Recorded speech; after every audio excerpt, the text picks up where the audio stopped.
बिना किसी लंबी चौड़ी बात के आइए सीधा इस एक्सप्लेनर की शुरुआत करते हैं और एक ऐसी रोंगटे खड़े कर देने वाली सच्ची मेडिकल मिस्ट्री में उतरते हैं जो किसी को भी चौंका सकती है। सोचिए, एक ऐसा अदृश्य खतरा जो कहीं से भी अचानक सामने आता है और विज्ञान को पूरी तरह से कटघरे में खड़ा कर देता है। आज हम बात कर रहे हैं एक भूतिया जहाज और हंता वायरस के गहरे रहस्य की। भाग 1 भूतिया जहाज का रहस्य। इस खौफनाक कहानी की शुरुआत होती है अप्रैल 2026 में, जब अर्जेंटीना के शहर उशुआया से 150 यात्रियों से भरा एक क्रूज जहाज अंटार्कटिका की यात्रा पर निकलता है। जरा इस टाइमलाइन पर नजर डालिए। 1 अप्रैल को जहाज निकलता है और शुरुआत में सब कुछ बिल्कुल परफेक्ट लगता है, लेकिन कुछ ही दिनों बाद एक 70 साल के डच पैसेंजर को हल्का बुखार और सिर दर्द होता है। देखने में ये एक बहुत ही आम सी बात लगती है ना? लेकिन 11 अप्रैल आते आते अचानक सांस लेने में भयंकर तकलीफ होती है और जहाज पर ही उस व्यक्ति की रहस्यमयी तरीके से मौत हो जाती है।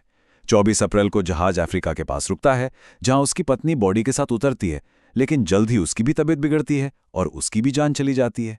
जब जहाज पर मौजूद बाकी लोग भी एक एक करके इसी तरह मरने लगते हैं, तो आखिरकार 2 मई को वर्ल्ड हेल्थ ऑर्गेनाइजेशन यानी WHO को इस इमरजेंसी की खबर दी जाती है।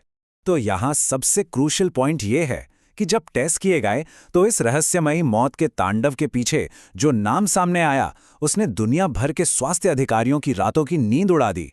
डायग्नोसिस था हंता वायरस, एक ऐसा नाम जो शायद हम अपनी रोजमर्रा की बातचीत में नहीं सुनते, लेकिन यकीन मानिए इसकी गंभीरता किसी भी डरावनी हॉलीवुड फिल्म से कम नहीं है। और इस पूरी कहानी का सबसे डरावना सच क्या है? वो है ये नंबर 0।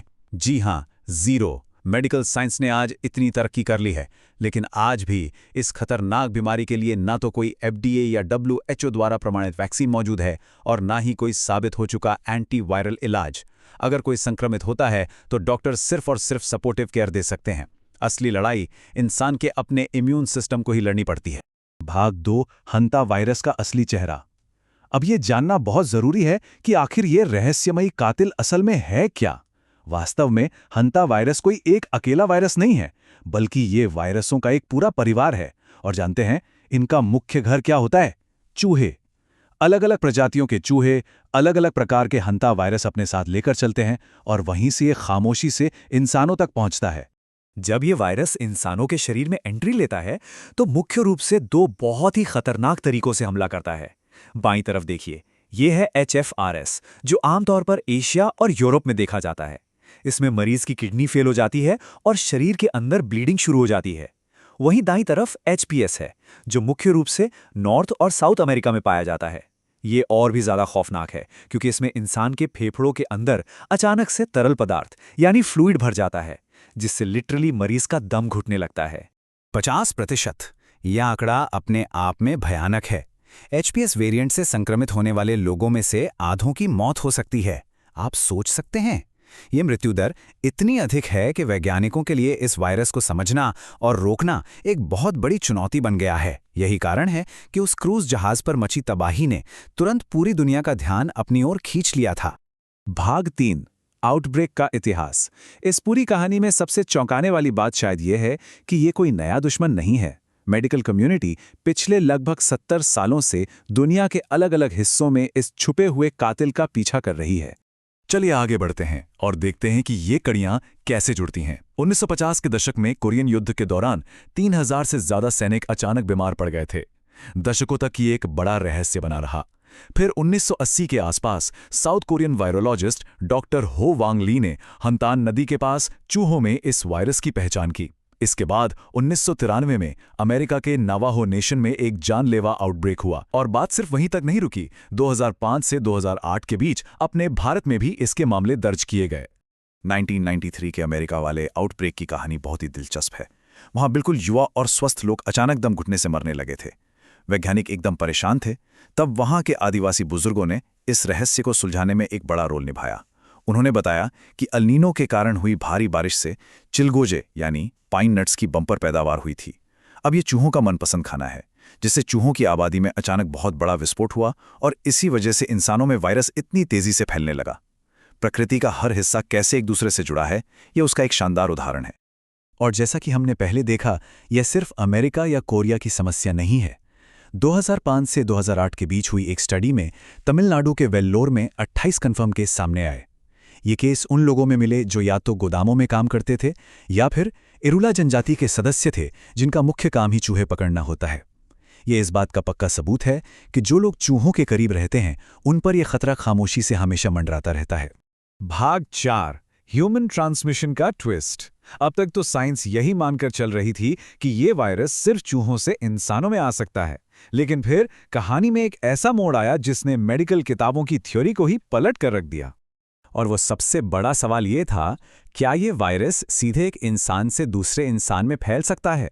जरा सोचिए, अगर ऐसा नहीं है तो फिर उस क्रूज जहाज पर जहां चारों तरफ सिर्फ पानी ही पानी था, ये वायरस एक पैसेंजर से दूसरे पैसेंजर में कैसे फैलने लगा? जहाज पर तो चूहों की कोई बड़ी आबादी नहीं थी जो सबको काट रही हो। इस पहेली का जवाब मिला 1996 में अर्जेंटीना से निकले एंडी स्ट्रेन के रूप में। ये हंता वायरस परिवार का एकमात्र ऐसा रूप है जो इंसान से इंसान में फैलने की क्षमता रखता है। लेकिन अच्छी बात यह है कि ये हवा से नहीं फैलता। इसके लिए बहुत ही करीबी और लंबे समय तक फिजिकल कांटेक्ट की जरूरत होती है, जैसे एक ही बिस्तर शेयर करना या किसी बीमार व्यक्ति की बहुत करीब से देखभाल करना। रिसर्च ये भी दिखाती है कि कुछ संक्रमित लोग सुपर स्प्रेडर की तरह काम कर सकते हैं जो अनजाने में कई अन्य लोगों को संक्रमित कर देते हैं। तो उस क्रूज जहाज पर ये एंडी स्ट्रेन आखिर पहुंचा कैसे? जांच में पता चला कि जो डच कपल सबसे पहले मारा गया था वो जहाज पर चढ़ने से ठीक पहले उशवाया में एक बर्ड वॉचिंग टूर पर गया था। वहां वे गलती से एक ऐसे कूड़ेदान वाले इलाके में चले गए जो चूहों से पूरी तरह भरा हुआ था। बस वहीं से ये वायरस उनके अंदर गया और कुछ ही दिनों बाद वे उस जहाज पर सवार हो गए। अब इस स्लाइड के बारे में जो सबसे दिलचस्प बात है वो ये है कि इस वायरस के फैलने का समय यानी ट्रांसमिशन विंडो केवल 1 दिन की होती है। कोविड-19 के 14 दिनों के लंबे क्वारंटाइन की तुलना में यह बहुत ही छोटा समय है। अगर वो डच कपल उस टूर के 2-3 दिन बाद जहाज पर चढ़ता तो शायद ये वायरस किसी और को फैलता ही नहीं। लेकिन किस्मत देखिए, वे ठीक उसी 24 घंटे की विंडो में जहाज पर गए जब वे सबसे ज्यादा संक्रामक थे। भाग 5, महामारी का जोखिम और हकीकत। अब जब इतनी खौफनाक बातें सामने आ चुकी हैं तो ये सोचना बहुत ही स्वाभाविक है कि क्या ये अगली ग्लोबल महामारी बन सकता है। चलिए, भावनाओं को किनारे रखकर केवल तथ्यों और आंकड़ों के आधार पर इसका एक निष्पक्ष और जमीनी विश्लेषण करते हैं। टेनेरिफ, स्पेन में डॉक करने से पहले तक उस जहाज का अंतिम आंकड़ा कुछ ऐसा था। 150 लोगों में से कुल 10 लोग संक्रमित हुए, जिनमें से 4 को अस्पताल में भर्ती कराना पड़ा और 3 की दुखद मौत हो गई। ये स्पष्ट रूप से दिखाता है कि वायरस का परिणाम बहुत घातक है। जिनको होता है उनके लिए जानलेवा है, लेकिन इसका फैलाव दर काफी सीमित रहा। इतने छोटे और बंद जहाज पर भी ये जंगल की आग की तरह नहीं फैला। और यही कारण है कि वर्ल्ड हेल्थ ऑर्गेनाइजेशन का आधिकारिक बयान साफ तौर पर कहता है कि वैश्विक आबादी के लिए इसका समग्र जोखिम कम है। इस एक्सप्लेनर से ये साफ कर देना बहुत जरूरी है कि यहाँ किसी नए हवा में फैलने वाली महामारी की भविष्यवाणी बिल्कुल नहीं की जा रही है। आखिर ये खतरा कम क्यों है? इसे 3 मुख्य बातों से समझा जा सकता है। पहला, ये फ्लू या कोविड की तरह हवा में नहीं फैलता। दूसरा, इसे फैलने के लिए बेहद करीबी और लंबे समय तक शारीरिक संपर्क चाहिए। और तीसरा, जैसा कि हमने पहले देखा, इसका संक्रामक समय महज 1 दिन का होता है। इन्हीं वजहों से बड़े पैमाने पर इसका फैलना काफी मुश्किल हो जाता है, जिससे हमारी कम्युनिटीज काफी हद तक सुरक्षित रहती हैं। भाग 6, बचाव और सुरक्षा के जरूरी उपाय। भले ही ये वैश्विक महामारी ना बने, लेकिन व्यक्तिगत स्तर पर यह अभी भी बहुत खतरनाक है। इसलिए आइए बात करते हैं उन प्रैक्टिकल और आसान तरीकों की जिनसे कोई भी इस वायरस से खुद को सुरक्षित रख सकता है। चूंकि इस वायरस की कोई वैक्सीन नहीं है, इसलिए अवेयरनेस और बेसिक हाइजीन ही हमारा सबसे बड़ा हथियार है। घरों को अच्छी तरह सील करें ताकि चूहे अंदर ना आ सकें। किसी भी धूल भरे गोदाम या बंद कमरे की सफाई करते समय N95 मास्क और ग्लव्स पहनना बिल्कुल मत भूलिए। खाने पीने की चीज़ों को सुरक्षित रखें और कचरे का सही तरीके से निपटान करें। ये छोटे छोटे कदम हमें बड़े खतरों से बचा सकते हैं। और अंत में जाते जाते एक विचार आपके लिए छोड़कर जा रहे हैं। जिस तरह से लगातार अल नीनो और क्लाइमेट चेंज के कारण मौसम के पैटर्न बदल रहे हैं और दुनिया भर में चूहों की आबादी बढ़ रही है, क्या हमारे समुदाय हंता वायरस जैसे खामोश खतरों से निपटने के लिए वास्तव में तैयार हैं? ये एक ऐसा सवाल है जिस पर हमें गहराई से सोचना होगा। इस एक्सप्लेनर में हमारे साथ जुड़ने के लिए बहुत बहुत धन्यवाद। याद रखिए, जागरूकता ही बचाव है।